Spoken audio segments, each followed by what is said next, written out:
Welcome to The Human Factor, the video podcast of Inc. and Fast Company. I'm Eric Schoenberg, the CEO of Inc. and Fast Company. Not so long ago, having an executive coach was something no business leader would admit to. It was like having to take remedial math in high school, a fate reserved for those without the right stuff. Today, having a coach is no more unusual for a CEO than it is for a tennis player. It's actually good. It shows you have the humility to want to get better. Now, that's not to say that all executive coaching is great. It depends on the coach, which brings us to our guest today, Alisa Cohn. A specialist in helping startup founders, Alisa has in a nearly 20-year career coached at Etsy, Venmo, Foursquare, Mack Weldon, Tory Burch, the Wirecutter, DraftKings, the Simon Foundation, and many others. She's a columnist for Inc., which named her a top 100 leadership speaker, has coached at the Fast Company Innovation Festival, and full disclosure, is a friend. She's also the author of a very practical new book, From Startup to Grown Up, Grow Your Leadership to Grow Your Business, which I recommend to any mere mortal who finds themselves in a leadership role. So welcome, Alisa Cohn. Thank you so much, Eric. It's great to be here with you. Thanks for the introduction. Alisa, when you got started in coaching, there was still a lingering stigma around executive coaching. That's not true anymore. What changed? A lot of things changed. I mean, I think that for whatever reason, there has been, for many reasons, I should say, there's been, I think, a theme of openness inside of leadership. So more authenticity, more real talk. And as such, CEOs and other leaders have opened up about their experiences, opened up about their own vulnerability, and opened up about their desire and practice around getting support. So I think coaching has opened up as that whole kind of, that ethos has changed a lot. Okay, so sort of the definition of leadership has changed, softened a bit, and opened the door to coaching. Yeah. Leaders are willing to admit that they didn't, they're not perfect. They didn't learn coaching in the crib. Right. Now, your specialty is startups. Mm-hmm. So the question is, who hires you? Is it the founder, CEO who recognizes that they need help, or is it the investor who recognizes that the CEO needs help and then brings you in? Well, it's mostly the executive. And so it's an executive or the founder, CEO, or co-founder.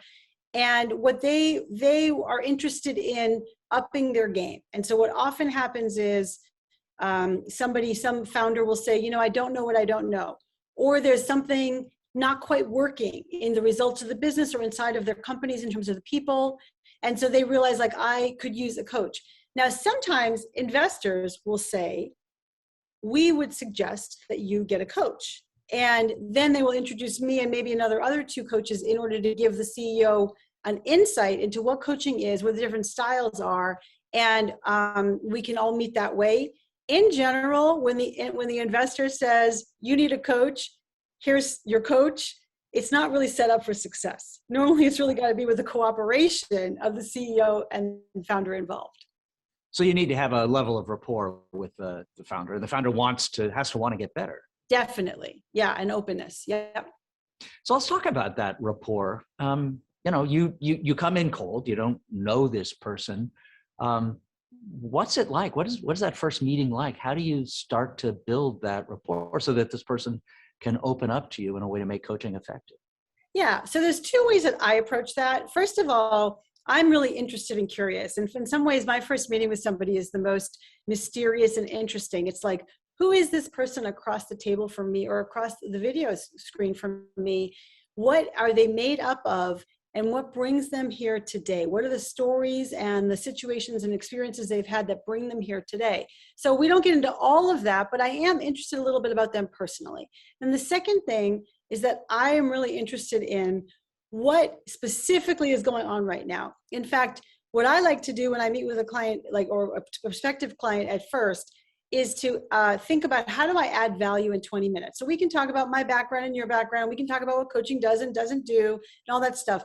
But what I always say is the best way to learn about what it's like to do coaching with Alisa is to do coaching with Alisa. So let's do like 20 minutes, like a little piece of coaching right now. We can't solve world hunger, but we can take you maybe some of the steps, some way down the road in service of something that'll be really meaningful to you. And that's kind of my mission in life, is to actually be of service and add value. And so even in that 20 minutes, that's what I'm really focused on. Okay. All right, good. The title of your book, From Startup to Grown Up, is, what strikes me anyway, is kind of a double entendre. Like the startup to grown up can be the company, which, begins as a pipsqueak side hustle and grows into a big enterprise, or it could be the founder, CEO themselves, who grow from being a novice to being an experienced CEO. Which did you mean of those two, or both? I meant both. I mean, in some ways, I really think all of us, I mean, really what I am focused on in this book, From Startup to Grown Up, is not even so much the startup or grown up, it's about growth. Because this is really the personal growth journey that any founder has to make to turn him or herself into a leader. That's also true of any executive and any leader. That's also true of us. So when I think about From Startup to Grown Up, I'm emphasizing the word grow and growth. And of course, it has to do with the founder CEO, or the founder leader, the co-founder leader, to help them grow. And if they don't grow, their startup will not grow up. Is that why that journey is so important? Is there anyone who's sort of been the CEO that's needed to grow a company from out of the box, or does everybody need to grow? Everybody needs to grow. And the reason is because it's like, if you're a first-time founder, by definition, this is the first time you've encountered a team this big, the challenges this complicated, the ups and downs this intense. I just met a founder about 2 weeks ago, and she said to me, I knew there would be ups and downs, but I did not realize it'd be in the space of just like 5 minutes. I'm doing a podcast now. It's called From Startup to Grown Up, the podcast. My first guest is Matt Blumberg, who said the highs and the lows sometimes come on top of each other. And so that is like an experience that most people don't have. But I would add, I've spoken to 3 and 4 times serial entrepreneurs, one of them in particular, and he said to me, I'm a 3-time founder. I think I know everything. We set up this new office and we sort of got all moving all quickly. And then I realized I moved too quickly and it didn't work. And I thought, how can I still be making rookie mistakes? And I think that comes back to your point about coaching. All of us need thought partners, support systems, sort of another voice, sometimes to remind us of what we already know, sometimes to give us space to have that time and reflection. And certainly everybody needs guideposts to deal with things they've never encountered before. Your book opens with a evocative sentence: leadership is an unnatural act. Yeah. It's memorable. What did you mean by it? I'll tell you another story from just today. There's a situation that is going on with a company that I'm working with in Austin, Texas. And the situation is that there are some rocky things going on with one of the executives. And yet the CEO, she's like, I need this executive. That's right. So the unnatural act that this CEO has to engage in is giving a lot of positive feedback to this particular executive right here, right now, even though the truth is, like, he doesn't really deserve it all. But what do we need? We need this person to be engaged and motivated and confident. So the unnatural act that the CEO needs to do with this person, the thing that you don't really want to do, is to figure out how to get the best out of them, not, help them fix their problems. That's not the time for that.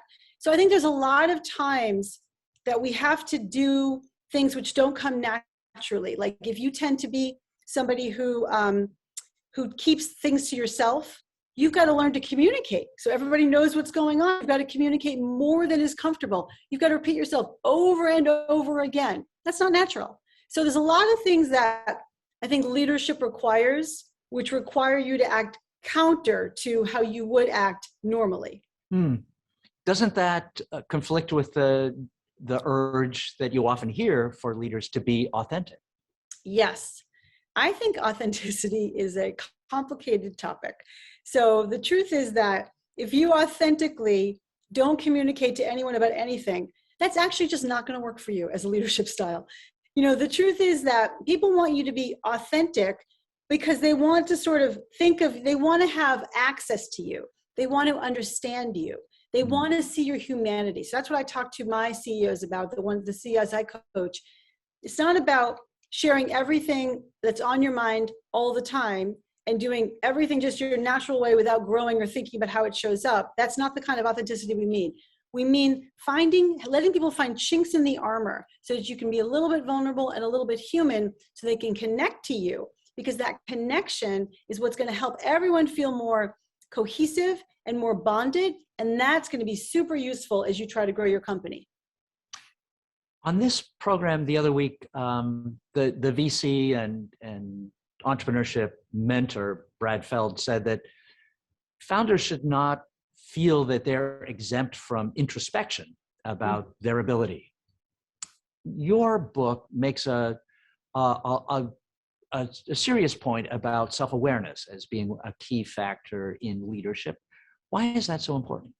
It's so important because if you don't have self-awareness, then the things that trigger you, that upset you, that cause you to have an outsized reaction are going to cause you to have an outsized reaction in the workplace when you're trying to be the leader, when you're trying to do the unnatural act of leadership. So you've got to be aware of your triggers, your blind spots, your hot points, so that you can have the emotional self-control that you need as a leader to do the role that's required as a leader, which is to get the most out of your people right here and right now. In addition, if you're not self-aware, what you end up doing is you hire yourself over and over and over again. And then you have a company which is just you looking in the mirror. And that might be like comfortable for you, but if you are analytical, for example, and decisive and driven, you're only going to have a company of people who are analytical and decisive and driven. You're not going to have people who know how to do the human side of pulling people together. You're not going to have people who are able to put the brakes on and take perspective and help everybody take perspective and not just like drive very quickly to where you're going. So it takes all of those skills to build a company, to build a successful company. So you need to be aware of your typical natural swing and make sure you're compensating for it. Your book is divided into three parts: managing you, managing them, and managing the business. And self-awareness obviously is part of managing you. What else is part of that first third of the book that is really important part of managing yourself that leaders tend to get wrong? Well, I think it's to your point, managing you, we talked about self-awareness. The other side of that is it's not that they get to get wrong. They may not be aware of how important it is. It's managing your own psychology. And so, like I said, startups are extreme work environments, the ups and the downs. Also, if the thing that you were doing was easy, it would have been done already. By definition, a startup is trying to invent something new in the future. What you get from that is a lot of resistance. You get a lot of people who think you're wrong, can't do it. And then even if you have believers, they would say, you're not doing it right, you should be doing it differently. There's a lot of negative or roadblocks that come up to you as a founder. In addition, you have to make decisions all day long about something that's never been done before. So it's easy to be uncertain. And if you're uncertain and you're getting all this kind of, pushback, it's easy to have intense self-doubt, not knowing how to do it, imposter syndrome, which is very common with founders. I've interviewed 15 founders for the podcast that I am just now starting, and every one of them has experienced and talked about the self-doubt and the imposter syndrome that they come up against. It's part of the job. It's it's embedded in the job of being the founder CEO. So it's important to find tools to manage your psychology on that. Wow, all of them admit to imposter syndrome. That's amazing. Yeah. Well, let's talk about the second part of the book, about managing them. You could write whole books about managing them. And in fact, I think a few people probably have. Okay. But let's talk about managing them. And is there sort of an overarching theme or area in which you find CEOs and founder CEOs in particular especially need advice? Yeah, I would say kind of it's in two themes. The first is be intentional. So what I find is that people have this style of managing. I am not a micromanager, or I have to be in the details, or I don't like to give feedback. Okay, but like what I think is that it's about the consumer of your leadership, right? So you got to really think about and be intentional about what do the employees need from you? What does the team need from you? So that's kind of one thing. I have a whole set of tools inside of that section that helps you figure out how to delegate and how to give feedback and how to have difficult conversations and how to set up structure for management. But the second thing, I think the unsung hero of motivation is positive feedback. So no one ever says to me, Alisa, I'm calling you in as a coach because I need to get better at giving positive feedback. That's like oh, by the way, little thing like, oh yeah, I know I need to get better at that. The reason it's important is because the most motivating thing for people is making progress, understanding how their work matters and how it fits into the bigger picture and making progress. So when you show them that by pointing out, look what a great job it is, look how far you've come, look how well you did that, you're helping motivate them to continue trying. And in the ups and downs of a startup, what you need is discretionary effort all the time. That's fascinating. So giving positive feedback. And showing progress, right? Positive. It's not just like nice shirt today, right? Or thanks for that great meeting. That is good, right? Because there's a lot of things that we do in the workplace that like feel, oh, it's so frustrating, I screwed up that meeting or whatever. It's actually really helpful for someone to say that was a really good meeting. You did a good job on that. And specifically making it connected to how we are making progress inside of our company. I just also want to say inside of a startup, things are a little fragile and maybe we won't make it. And also sometimes you feel like you're going backwards in order to go forwards. People need you to show them the roadmap and show them how you are making progress. And that helps everybody, again, do better work basically. So the progress you're referring to is showing how the good work that someone on the team does ties into the progress for the company. How about progress in that person's personal goals?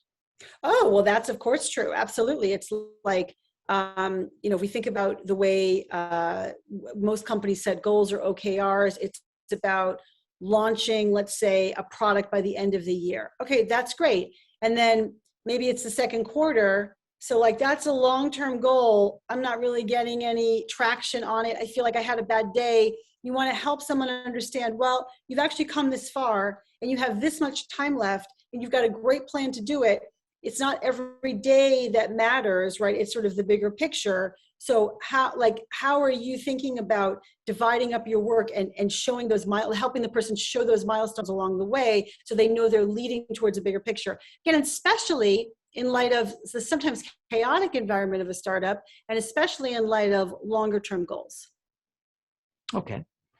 The co-founder relationship is a particularly complicated relationship that you write about in the book.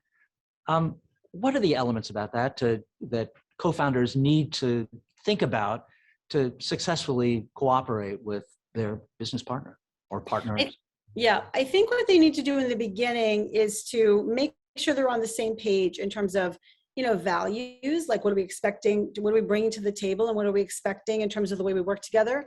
And then also vision, as in where are we expecting this company to, go at its pinnacle. And then also things like, how do we handle conflict together? And what do we do when we disagree? And really bringing up those uncomfortable conversations early on when it's like the honeymoon period and we think it'll be great.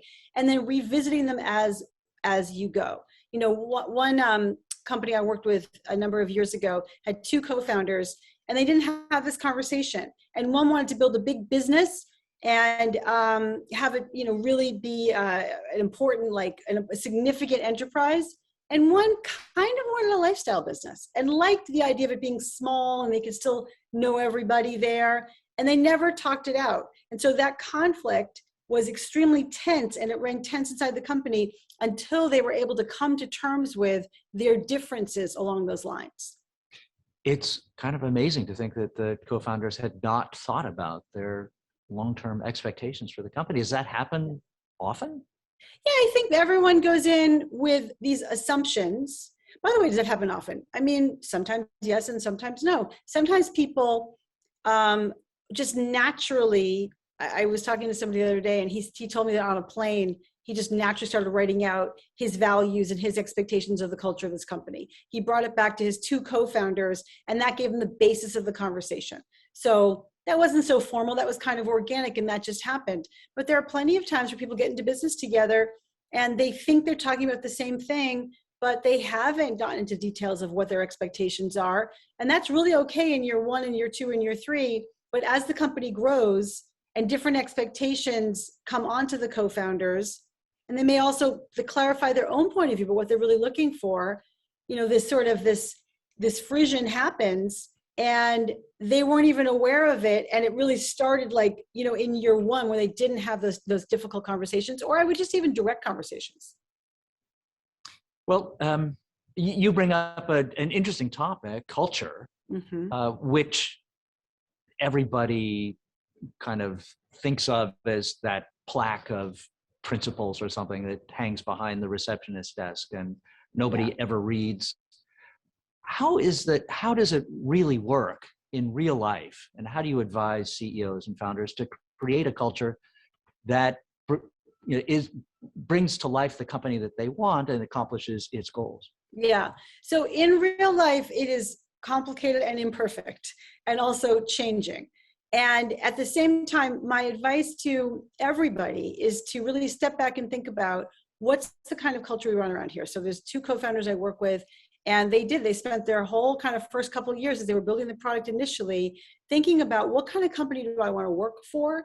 What kind of company have I worked for in the past, which I do not want to repeat around here? And what are the qualities of the people we want to work with? And so in thinking about that, they were able to codify those values. Now, if you haven't done that in year one or year two or year three or whatever, there's still hope. You can do it now, but it's very helpful to step back once or twice a year and just reflect on who does the best around here? What kinds of people are not successful around here?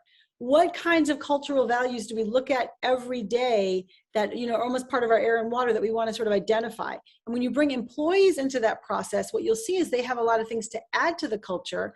The culture is also not monolithic, like you just set your culture and that's it. It has to make room and expand for new kinds of people to come in. And I think the best way to do that is really to step back and reflect on the culture we have, the culture we think we want to build, and continue to ease your way, sometimes organically and sometimes intentionally, into sort of the kind of workplace that you want to be a part of and you want to lead, and also is helping work get done. How do you analyze the kind of culture you have now? What questions do you ask? And how often do you find founders and CEOs not really understanding the culture they have? About the second question, I think that if CEOs don't understand the culture they have, it's because they have not made it important. I'll put it that way. And I think if I step back and think about what kinds of questions to ask of yourself and of the employees, I'll go back to the questions I asked, which are like, who does really well around here? Who does not do well around here? Who would be a great fit here? What kinds of attributes do we really value around here? What do we celebrate around here? Now, we may not celebrate them with, parties, but we know when someone does something really well, is it because they collaborated really well and they brought in a whole bunch of other people? Or is it because they went off and did it proactively by themselves and didn't have any fanfare about it? Those are both great things, and they also sit inside of a different culture. And so you might want to think about how much are we rewarding people who are super proactive and go off and do their thing, and maybe what's the cost of that? Do we need to bring more collaboration in? Or how often are we rewarding collaboration? And then sometimes we need people to just go off and do it. So that's why I say it's complicated, but I would say that you should look at what you celebrate, and you should look at what the team kind of organically resonates with, and that is the beginning of the clues to your culture. Okay, good. So look at what works already, and that'll tell you what the culture is. Yeah. One of the really fun and practical parts of your book is the script that you give about how to handle various kinds of conversations, especially difficult conversations. Yeah. I wonder if you wouldn't mind just picking one from the top of your head about one of the scripts you have, and let's run it right here. And you play the CEO, I'll play the other person on the other side of the Okay. conversation, and then Want to let's role play right see now? let's see what you got. Let's see how we go. Okay. I think what I'm going to pick is okay, here's a good one. What happens in startups all the time, it also happens in large companies, but it certainly happens in startups, is you have to layer your employee. So what that means Layer? What do you is mean? layer. You've got to bring in a more senior manager on top of this long time employee. Ah, And so they're no longer going to report to you, the CEO. They're going to report to this new leader you brought in.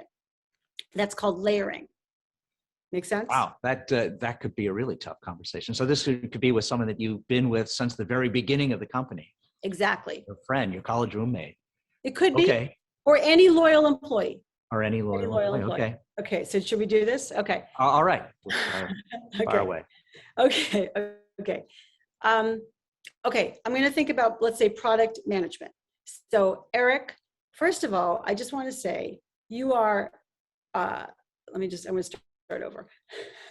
So, Eric, first of all, I just want to say I really appreciate everything you bring to the table. And I want you to look around the department and see that when we first started, you were the only product manager we have. And now you've got these 2 or 3 folks reporting to you. And we've built so many amazing products. So first of all, I just want to acknowledge that and say thank you for all your support. And actually, you've done so well, and our company has done so well, that I need to introduce the topic of bringing in someone more senior to run the entire product, the entire product department. And the reason that's important is because we're really growing quite a bit. We're scaling rapidly. And honestly, this is a situation where I haven't even done before. And what we need to do as a company is bring executives around us who can help us build because they've seen it before. So I want you to know that I'm going to bring in a leader to lead you in product management. And I want to talk to you about it. And I also want you to know that most importantly, I'm going to be looking for a fantastic people leader. So that person is going to help you build the skills so that you can also advance your career inside of product management. And whether you stay here, ultimately go find somebody else, my commitment to you is I want to make sure that you continue to build your skills in this new environment. So let's have that conversation. Okay. All right. Now, I sensed you started out with acknowledging the value that I had brought in this role, explaining why you were making the change, and then assuring me that this wouldn't necessarily be the end of my career at the company unless I chose to. How else would you deconstruct what you've done? Well, yes. So first of all, you've done nothing wrong. In fact, you've done a lot of right things. Mm-hmm. It's a little awkward now to figure out how to, let you know that you've been so successful that I'm going to bring a more senior leader in. And I need you to know there's something in it for you. So it's not like it's not necessarily the end of your career. It's like, we want you to stay. We want to make sure this is a home for you to build your career. But everybody's got to build their skills. And one day you'll go off someplace else, possibly. And I want to make sure this is a place where you realize that you had the opportunity to build your skills and build your career here so that you leave here more enabled. And then the other thing I think it's really important is to say is that to be clear about it and to not sort of, I'm thinking about it, I'm not really sure. No, this is what I'm doing. And I'm going to find the right person and to sort of bring that person into the process, at least transparently, like knowing it's not like I'm sneaking around trying to do this behind your back. I'm doing this in full transparency. Good. That conversation in which the company has grown beyond the skill level of the original founding team. Yeah. The growing from what some theorists call the circle of trust to the circle of competence is a difficult conversation that a lot of founders have to have. It's just part of growing a company. Are there others? Is there a conversation that you think is the toughest that founder CEOs have to face? Well, I think everybody thinks the toughest conversation is when they have to fire someone. That's everybody. Like I have asked regularly many founders and many leaders, what's the toughest conversation that you have that you wish you had a script for, right? So which is part of what I wrote in my book. Mm-hmm. Without I doubt the biggest one is how to fire someone. Everyone's uncomfortable about that, obviously, and it's very difficult, obviously. And as you do it more often, it may kind of get easier, but not really. It's still really difficult. And I would just want to say that it's really important that it's not be a surprise. The worst part about firing someone, if it comes to that, is that it's a surprise. And that you might tell yourself, I am not sure if I did everything I could. And so that's why it's really important to have a set of conversations, which has to do with, first of all, pointing out like you need to make some changes. Second of all, pointing out these changes have not gotten made and you really have to make these changes. Otherwise, it's really not going to work. And then the third conversation I'm thinking right now is the conversation before the firing conversation, which is, I want to make sure that we're clear that I need you to fix these things, whether it's achieve your goals, whether it's be more collaborative and less sort of siloed, whatever it is. And if you don't do those things, I'm sorry to say, I'm going to have to let you go. And if you say that, you can then have the conversation about firing someone and you can know, well, they were not, if nothing else, they were not surprised. Let's not end this conversation on such a difficult firing people. That's such a downer. Yeah, really. Your book is about a journey, the journey that a company takes, a journey that a leader takes. How would you characterize it? The payoff, the ups and downs, just kind of paint the picture of the journey that you're helping your readers take. Well, I think of it as, again, I sort of see a lot of life as like transformation, like personal transformation, personal growth. And when you're the founder of a startup and you start and there are 8 people and there are 10 people and there are 20 people, and then there are 50 and 100 and 500, 1,000, it's like the company transforms. The company is no longer that little company you have with 10 people in the conference room or, these days virtually. And as it transforms, you transform too. And you learn amazing new skills. You learn other parts about yourself. You learn about other people. You learn about the world. You learn about business. And I think it is like invaluable. It's hard work. It has a lot of ups and downs. You got to manage your psychology. But as a personal growth experience, it's enormously satisfying and invaluable in terms of what it brings to you, the assets it brings back to you. Great. Well, that's a good place to leave it. So the power of transformation realized through a company that you founded, hopefully with a really skillful coach by your side. Alisa Cohn, this has been a wonderful conversation. Thank you. Thank you so much. And good luck with the book. The book is called From Startup to Grown Up by Alisa Cohn. Thank you very much. And thanks to Brian Cornelius behind the camera, to Lexi Birkin, Catherine Mainello, Rose Levy, and Emma Gordon, without whom this podcast would not be possible. And thank you for watching. This has been The Human Factor. I'm Eric Scharnberg.